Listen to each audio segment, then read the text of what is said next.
ফ্লোরে লাফ দিলাম। ওখান থেকে আমি যখন দৌড়ে যাচ্ছি আমার পাটা ফেটে যায়, বাপাটা, তখন আমাকে পুলিশ চুরির মুঠি ধরে আমাকে ধরে ফেললো। তারপর পুলিশের রাইফেলের বাদ দিয়ে আমাকে নির্মম ভাবে পেটে পিঠে লাঠি ঘুষা এবং নির্মম অত্যাচার আমার উপরে করলো। সাথে সাথে আমার বন্ধুর সন্তান নষ্ট হয়ে গেল, আমার দিন শুরু হয়ে গেল। আমি শুধু আমার গ্রামের সন্তানটা নষ্ট হয়ে গেছে। বাংলাদেশে বাদশাহ কায়েম করেছিল ওই খুনি হাসিনা। ৭৫-এর বাদশাহ কায়েম করে তার এক নেতার এক দেশ এক রাজ্যের গোষ্ঠী শেষ যেমন হয়েছিল, তেমন ৫ই আগস্টে খুনি হাসিনা পালিয়ে গিয়েছিল।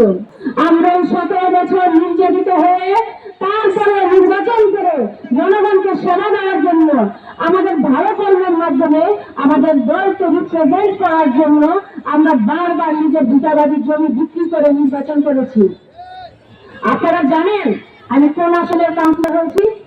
যেখানে আন্তর্জাতিক বার্তাদার শামীম ওসমানের বসবাস, সেখানে শামীম ওসমানের পক্ষে বিপুল ভোটে জয়লাভ করেছি আমি।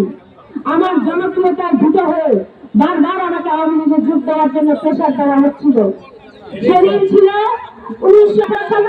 2018 সালের 22 ডিসেম্বর, 31 ডিসেম্বর ছিল নির্বাচন 18 সালের। আমাকে রাইফেলস ক্লাব থেকে শামীম ওসমান সাহেব ফোন দিল। আমি যখন জরুরের নামাজ পড়বো গোসল করে উঠেছি, আমাকে বললো একদিনা রাইফেলস ক্লাবে আয়, নৌকা ফুলের নৌকা রেডি আওয়ামী লীগে যোগবে। আমি তখন 3.5 মাসের অন্তঃসত্ত্বা, আমার সন্তান হয় না। আমি অনেক কষ্ট সন্তান গর্ভে ধারণ করেছিলাম, অনেক ইচ্ছা করে। আমি তখন চলাফেরাও তেমন করি না, আমি অসুস্থ। আমি বললাম যে না ভাই, আমাকে ফাঁসি দিয়ে দেন, কিন্তু আমি আওয়ামী লীগে জয়েন করবো না। তখন আমাকে বললো তাকে আধা ঘন্টা সময় দিলাম, এর মধ্যে এলাকা ছেড়ে চলে যাবি। আমি বললাম আমি অসুস্থ, আমি কোথায় যাবো? বলে জানি না, তুই অসুস্থ, তুই ঢাকার কোথাও হাসপাতালে গিয়ে ভর্তি হ, তুই এই এলাকায় থাক, নারায়ণগঞ্জে থাকতে পারবি না। আধা ঘন্টা সময় দিয়ে 5 মিনিট পার হয়নি, সাথে সাথে দেখতে পেলাম বুটের শব্দ হচ্ছে, পুলিশ আসছে আমার বাসায়। আমি আমার বাসার 5 তলা থেকে পাশের বাসার 5 তলায় লাফ দিলাম। আমার হাজবেন্ড শুধু আমাকে বললো দিনা, আগে তোমার জান বাঁচাতে হবে, বেঁচে থাকলে সন্তান হবে, তুমি মরে গেলে কি হবে? তখন আমি আমার বাসার 5 তলা থেকে পাশের বাসার 5 তলায় লাফ দিলাম, পুলিশও লাফ দিল। আমি যখন ওই বিল্ডিং এর 2 তলা থেকে ফ্লোরে লাফ দিলাম, ওখান থেকে আমি যখন দৌড়ে যাচ্ছি আমার পাটা ফেটে যায়, বাপাটা, তখন আমাকে পুলিশ চুরির মুঠি ধরে আমাকে ধরে ফেললো।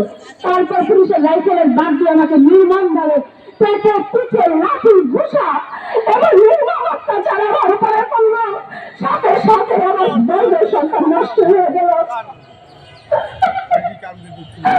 আমার দিন শুরু হয়ে গেল। আমি শুধু আমার গ্রামের সন্তানটা নষ্ট হয়ে গেছে।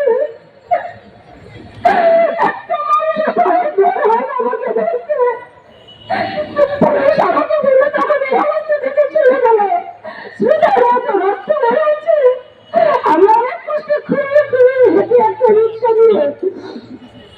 চাষারা মেডিকেল হসপিটালে গেলাম, হসপিটালে কোনো রোগীও নেই। আমি শুধু নার্সদের বললাম ডাক্তার মাধুরী ম্যাডামকে একটু বলেন, কাউন্সিলর দিন আসছে, তার অবস্থা খারাপ। বলে আমি সিরিয়াস হয়ে গেলাম। যখন আমার জ্ঞান ফিরল তখন রাত্র হয়ে গেছে। জ্ঞান ফিরার পর মাধুরী ম্যাডাম যখন আমাকে বললো সন্তান রক্ষা করতে পারলাম না, তখন আমার পাশে আমার স্বামী নাই, আমার মা নাই, ওরা ভাবছে আমি মরে গেছি। আমার তো একটা ফোনও তারা পায় না, আমি তো ফোন নিয়ে বেরোই যাই। আমি তখন ডাক্তার মাধবী জানি কিছু বললাম, আমি একটা মোবাইল দেখেন, আমার হাজবেন্ডকে একটা ফোন দিব। তারপর আমার বাসার সবাই আসলো। এই 18 সালে নির্বাচনে আমরা বাসার সবাই ফেরারি। তারপরে 2020 সালে করোনার মধ্যে আমি যখন তোমার সবাই পানিতে নেমে পানিবন্দী মানুষের মাঝে ত্রাণ বিতরণ করছি, যখন সকলের মাঝে প্রশংসায় আসছি, তখন ওই ছাত্রলীগের পুরানোর সন্তানদের দিয়ে আমার অফিসে আমার উপর হামলা করলো, আমার চুলের মধ্যে ধরে মারলো, আমার শরীর থেকে আমার অন্য কেড়ে নিল। তারপর আমাকে ছাত্রলীগের অফিস থেকে 50,000 টাকা চুরি অভিযোগে মামলা দিল। আমরা 22 জন আসামি 50,000 টাকা চুরি করেছি। তারপর তারাই এই ছাত্রলীগের পুরানো হয়ে তাদের নেতা শেখ মুজিবুর রহমানের ছবি নিয়ে সে ছবি ধারার মামলা দিল আমার নামে। এখন ওই মামলার হাজির আমরা দিয়ে বেড়াই।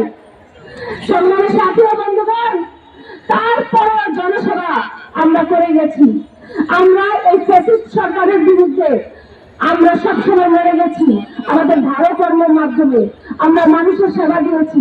আমরা ছিলাম বলেই জনগণ সাহস পেয়েছিল, আমরা ছিলাম বলেই জনগণ প্রতিবাদ করতে পেরেছিল।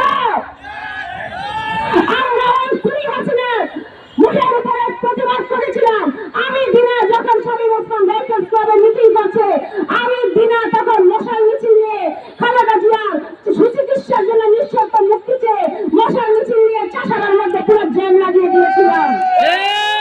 বাংলাদেশের মহিলা দল থেকে আমি একমাত্র নেত্রী যে মশাল মিছিল করেছিলাম ওই সময়। আমরা সংগ্রামী সাথী ও বন্ধুগণ, আমরা আকর্ষণ নেত্রীর আকর্ষণ কর্মী।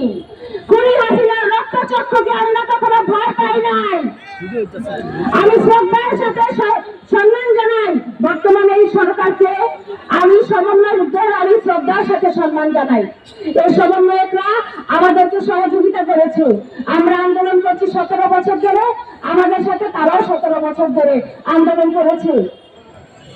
তারা এই বিজয় এসেছে আগস্টের 5 তারিখে।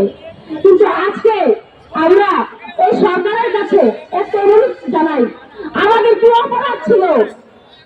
আমরা তো ফ্যাসিস্ট সরকারের বিরুদ্ধে সংগ্রাম করেছি, আমরা তো জনগণের জন্য সেবা করেছি, জনগণের পাশে ছিলাম।